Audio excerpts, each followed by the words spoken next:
नमस्कार दोस्तों, बहुत स्वागत है आपका हमारे इस यूट्यूब चैनल वीआईपी ट्यूटोरियल्स में। गति के पिछले वीडियो में हमने देखा है कि दूरी क्या है, विस्थापन क्या है, दूरी विस्थापन को किससे दर्शाया जाता है। आज हम आगे टॉपिक पढ़ने से पहले देख लेते हैं कि सदिश और अदिश क्या है। थोड़ा सा इसको भी जान लेते हैं कि सदिश क्या है, अदिश क्या है और इनको सदिश व अदिश राशि।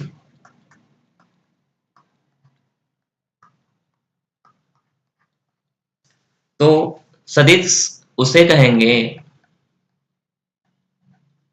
जिसकी दिशा हो तथा परिमाण हो। तो ऐसी राशि जिसकी दिशा भी हो और परिमाण भी हो, तो उस प्रकार की राशि को सदिश कहते हैं। इसे इंग्लिश में वेक्टर कहा जाता है, वेक्टर कहते हैं। और दूसरा है अदिश राशि, जिसकी दिशा ना हो, जिसकी दिशा ना हो, केवल परिमाण हो, केवल परिमाण हो, उसे अदिश कहते हैं। इसको स्केलर कहा जाता है। अब जैसे हम देखें कि डिस्टेंस है, डिस्टेंस अलग अलग दिशाओं में यदि जाई जाए, दूरी अलग अलग रास्ते से जाई जाए, तो उसकी जो दिशा होती है वो अलग अलग होती है। लेकिन यदि वेग को देखा जाए, सॉरी, डिस्प्लेसमेंट को देखा जाए, विस्थापन को देखा जाए, तो वो विस्थापन एक ही दिशा में होती है। तो दूरी और विस्थापन की बात की जाए तो कौन सदिश है कौन अदिश है, तो विस्थापन जो है एक बिंदु से दूसरे बिंदु की ओर एक ही दिशा में होती है, ये सदिश राशि है और इसका परिमाण भी होता है। और वहीं हम दूरी की बात करेंगे तो दूरी की अलग अलग दिशाओं में जो परिमाण होता है अलग अलग होता है, इसीलिए जो दूरी होती है वो अदिश राशि होती है। और यही दोनों चीज को पकड़ के हम आगे के कॉन्सेप्ट को पढ़ेंगे। तो इसके बाद है चाल, इसके बाद है चाल किसे कहा जाता है। और हम जैसे कि जानते हैं कि दूरी को भी डी या एस से दर्शाया जाता है, उसी प्रकार विस्थापन को भी एस से दर्शाया जाता है। और दोनों का एसआई मात्रक मीटर ही है।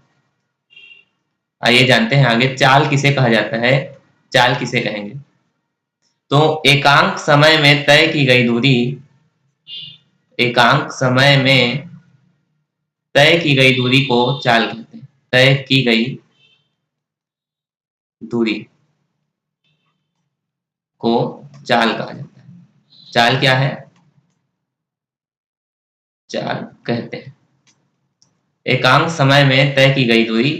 तो चाल, चाल को स्पीड कहा जाता है और इसे एस से दर्शाते हैं।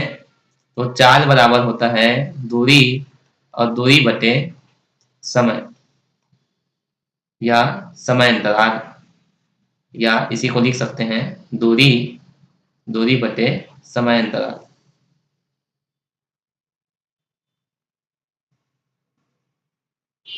तो यदि हम देखें कि दूरी का मात्रक मीटर होता है और समय का मात्रक सेकंड होता है, तो चाल का मात्रक क्या हो जाएगा, मीटर प्रति सेकंड, मीटर प्रति सेकंड।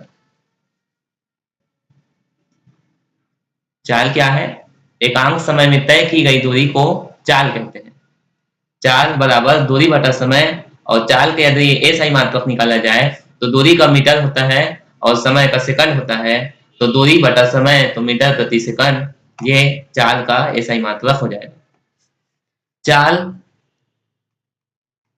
डिपेंड करता है दूरी पर, किस पे निर्भर करता है, दूरी पर निर्भर करता है।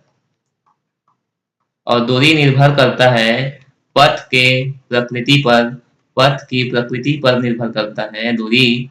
तो जिस प्रकार से पथ की प्रकृति होगी उसी प्रकार दूरी बढ़ेगी या कम होगी, और उसी के हिसाब से चाल का निर्धारण किया जाएगा। तो जिस प्रकार दूरी एक अदिश राशि है, उसी प्रकार चाल भी एक अदिश राशि होगी। चाल अदिश राशि होगी। इसके बाद है वेग। तो हम जानते हैं वेग किसे कहेंगे अब। तो वेग एकांक समय में तय किया गया विस्थापन को वेग कहा जाता है। एकांक समय में या समय अंतराल में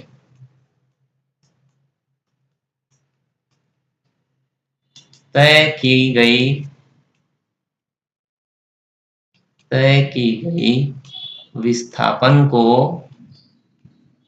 वेग कहते हैं।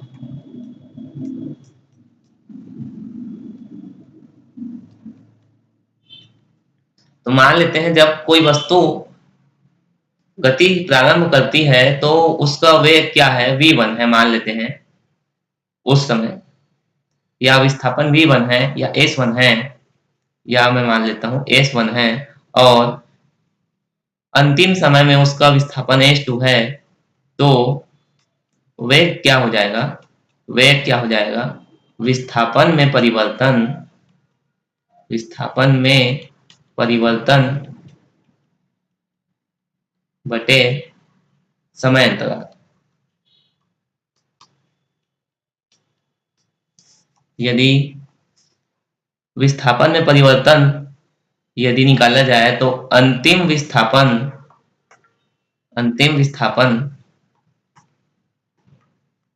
माइनस प्रारंभिक विस्थापन बटे समय अंतराल ली जाए तो अंतिम विस्थापन हमने लिया S2, तो हो जाएगा S2 और माइनस करेंगे माइनस प्रारंभिक विस्थापन हमने लिया है S1, तो हो जाएगा S1, और मान लेते हैं कि इन दोनों के बीच पहला समय था T1 और दूसरा समय लगा T2, तो ये हो जाएगा T2 माइनस T1। तो इसको हल करेंगे तो ये हो जाएगा S2 माइनस S1 को हम लिख सकते हैं डेल S। डेल क्या है, परिवर्तन का चिन्ह है, और T2 माइनस T1 को हम लिख सकते हैं डेल T। तो ये होगा विस्थापन बटे समय, और इसी को ही हम कहते हैं वेग। एकांक समय में या एकांक समय अंतराल में तय की गई विस्थापन को ही वेग कहा जाता है। अब यदि इसका एसआई मात्रक देखा जाए तो हो जाएगा विस्थापन का एसआई मात्रक मीटर और समय का एसआई मात्रक सेकंड, तो ये हो जाएगा मीटर प्रति सेकंड, मीटर प्रति सेकंड। और विस्थापन को v से दर्शाया जाता है, विस्थापन को v से दर्शाया जाता है। अब जैसा कि हमने देखा कि जो वेग है वो डिपेंड करता है विस्थापन पे, और विस्थापन एक निश्चित दिशा में परिमाण के साथ होती है, इसलिए विस्थापन एक सदिश राशि है, और वेग डिपेंड करता है विस्थापन पे, इसलिए वेग है एक सदिश राशि। वेग क्या है, वेग एक सदिश राशि है। और यदि विस्थापन, हमने पहले के क्लास में पढ़ा कि विस्थापन का मान कभी शून्य हो सकता है, तो शून्य हो सकता है, उसी प्रकार यदि विस्थापन शून्य हो जाएगा तो डेल एस बटे डेल टी, तो डेल एस क्या हो जाएगा, शून्य हो जाएगा, तो डेल टी शून्य बटे टी क्या हो जाएगा, शून्य हो जाएगा। उस स्थिति में वेग की मात्रा भी शून्य हो सकती है, शून्य हो सकती है। आइए हम दोनों को देखते हैं, वेग और चाल में क्या अंतर है, चाल व वेग में क्या अंतर है।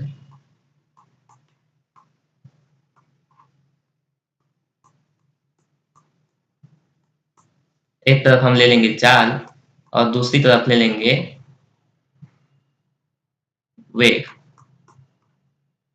तो चाल क्या है, एकांक समय में तय की गई दूरी तय की गई दूरी बटे समय अंतराल, इसको कहते हैं चाल। वेग क्या है? एकांक समय में तय की गई विस्थापन बटे समय अंतराल, ये वेग है।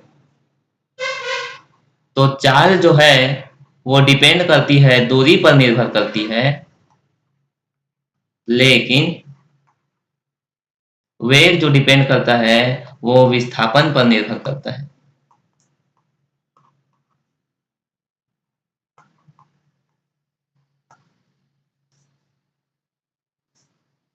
यदि और देखा जाए तो चाल जो है वो एक अदिश राशि है, लेकिन वेग जो है वो सदिश राशि है।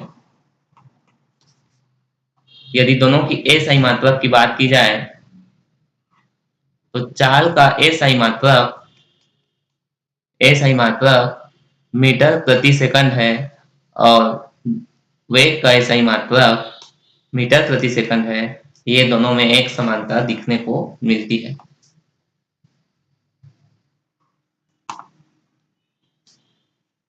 चाल जो है वो दूरी पर निर्भर करता है, इसलिए ये दूरी हमेशा धनात्मक होती है, हमेशा धनात्मक होती है। लेकिन वेग विस्थापन पे निर्भर करता है और विस्थापन शून्य भी हो सकता है, इसलिए वेग भी शून्य हो सकता है और कभी की स्थिति में ऋणात्मक भी हो जाती है और कभी की स्थिति में धनात्मक भी हो जाती है। लेकिन दूरी हमेशा धनात्मक रहेगा, कभी शून्य नहीं होगा, कभी माइनस में नहीं जाएगा, ऋणात्मक नहीं होगा। हमने देखा अभी चाल और वेग में क्या अंतर है, और ये क्वेश्चन बहुत इंपॉर्टेंट है, ये क्वेश्चन बहुत इंपॉर्टेंट है और ये परीक्षा में बहुत बार पूछा गया है। इसको अच्छे से नोट्स बनाएंगे। आगे हम देखते हैं कि त्वरण क्या है। त्वरण या इसे ही एक्सीलरेशन कहा जाता है, एक्सीलरेशन कहा जाता है, त्वरण कहा जाता है। तो एकांक समय में वेग में परिवर्तन या एकांक समय अंतराल में वेग में परिवर्तन को त्वरण कहते हैं। या वेग में परिवर्तन की दर ही त्वरण कहलाती है। वेग में परिवर्तन की दर त्वरण कहलाती है। वेग में परिवर्तन की दर को त्वरण कहते हैं। अब परिभाषा से देखेंगे, त्वरण वेग में परिवर्तन की दर, वेग में परिवर्तन बटे समय अंतराल। तो वेग में परिवर्तन को हम लिखेंगे डेल वी और समय अंतराल को लिखेंगे डेल टी, और त्वरण को हम ए से दर्शाते हैं, तो ए बराबर हो जाएगा डेल वी बटे डेल टी। यदि इसकी एसआई मात्रक की बात की जाए तो त्वरण बराबर हो जाएगा वेग का एसआई मात्रक मीटर प्रति सेकंड और समय का मात्रक एस सेकंड, तो ये हो जाएगा मीटर प्रति सेकंड स्क्वायर। तो त्वरण का एसआई मात्रक होता है मीटर प्रति सेकंड स्क्वायर। इसको मीटर प्रति सेकंड स्क्वायर इस प्रकार से भी लिखा जाता है। अब जैसा कि हम जानते हैं कि ये जो त्वरण है, त्वरण वेग पे डिपेंड करता है, वेग डिपेंड करता है विस्थापन पे, और विस्थापन अपने में एक सदिश राशि है। तो इसी कारण से ये जो त्वरण है वो भी एक सदिश राशि है। त्वरण क्या है? एक सदिश राशि है, और जैसा विस्थापन शून्य हो सकता है उस प्रकार से वेग भी शून्य हो सकता है, और यदि वेग शून्य हो जाएगा तो डेल वी बटे डेल टी में यदि डेल वी बराबर 0 हो जाएगा तो डेल वी बटे डेल टी बराबर 0 बटे डेल टी हो जाएगा। उस स्थिति में त्वरण का मान 0 हो जाएगा, 0 हो जाएगा, तो त्वरण का मान भी 0 हो सकता है। त्वरण एक सदिश राशि है, एक दिशा में होती है, दिशा के साथ साथ उसका परिमाण भी होता है, उसकी मात्रा भी होती है। त्वरण का मान 0 भी हो सकता है, धनात्मक भी हो सकता है, धनात्मक भी हो सकता है, और कभी कभी वेग के अकॉर्डिंग ऋणात्मक भी हो सकता है। यदि यदि किसी स्थिति में यदि किसी स्थिति में किसी स्थिति में सॉरी वेग डेल वी का मान माइनस में हो, डेल वी क्या हो जाए, माइनस में चला जाए या ऋणात्मक में चला जाए, माइनस वी में चला जाए, ऋणात्मक में चला जाए, तो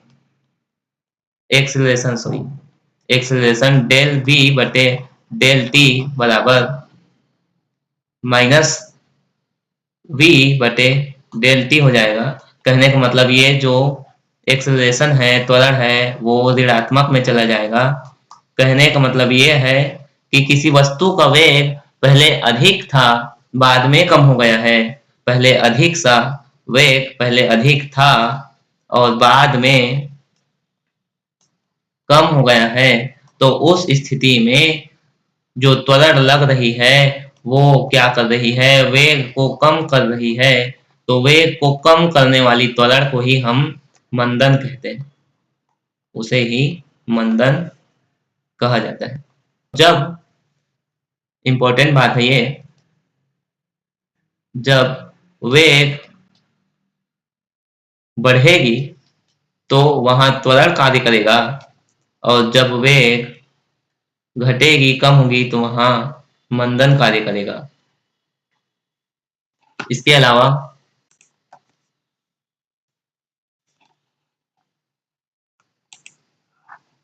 हम देखते हैं एक समान गति। एक समान गति किसे कहेंगे?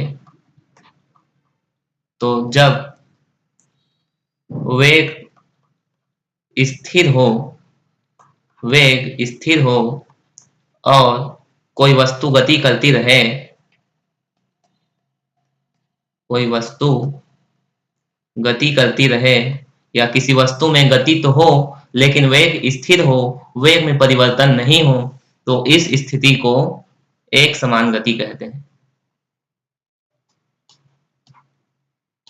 तो उसे ही एक समान गति कहते हैं।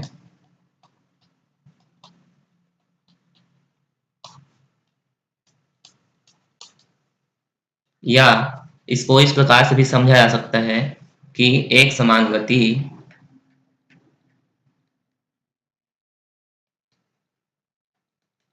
समान समय अंतराल में समान समय अंतराल में समान विस्थापन तय करे,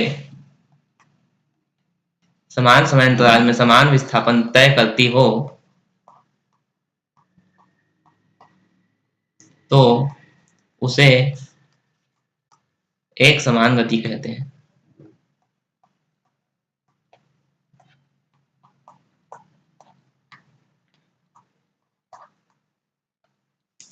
यदि इसी को हम समझने की कोशिश करते हैं तो समान समय अंतराल तय किया जाए तो डेल वी क्या हो जाएगा, शून्य हो जाएगा। वेग में परिवर्तन क्या हो जाएगा, वेग में परिवर्तन शून्य हो जाएगा। तो उस स्थिति में एक समान गति होगी। वेग में परिवर्तन शून्य हो जाएगा तो उस स्थिति में एक समान गति होगी। अब एक समान गति पथ पर यदि निर्भर करे, एक समान गति पथ की आकृति के अनुसार दो प्रकार होती है। पहला है रेखीय गति, एक समान रेखीय गति, और दूसरा है एक समान वृत्तीय गति। जब कोई वस्तु एक समान गति करते हुए या समान समय में समान विस्थापन तय करे, एक सरल रेखा में समान समय में समान समयांतराल में समान विस्थापन तय करे, एक सरल रेखा में, तो उसे एक समान रैखिक गति कहते हैं। और जब कोई वस्तु या जब कोई चीज या जब कोई पिंड या जब कोई व्यक्ति समान समयांतराल में समान विस्थापन तय करे परंतु वह एक वृत्तीय मार्ग पर गति करे, तो उसे एक समान वृत्तीय गति कहते हैं। तो आज हमने देखा सदिश अदिश क्या है, वेग क्या है, चाल क्या है, त्वरण क्या है, एक समान गति क्या है, इनके सही मात्रक क्या है, इनके बीच में जो अंतर बन सकता है वो क्या है, इसको कैसे डिनोट करते हैं। मैं आशा करता हूं कि आप सभी नोट्स बनाते हुए चल रहे होंगे। वीडियो को अपने दोस्तों के साथ शेयर कीजिए, सब्सक्राइब कीजिए, जो वीडियो आपको चाहिए वो कमेंट कीजिए, इस वीडियो में जो कमी है उसको कमेंट कीजिए ताकि हम आगे आने वाले वीडियो में इम्प्रूवमेंट कर सकें। वीडियो को पूरी तरीके से देखने के लिए धन्यवाद। आगे के वीडियो के लिए चैनल को सब्सक्राइब जरूर करेंगे।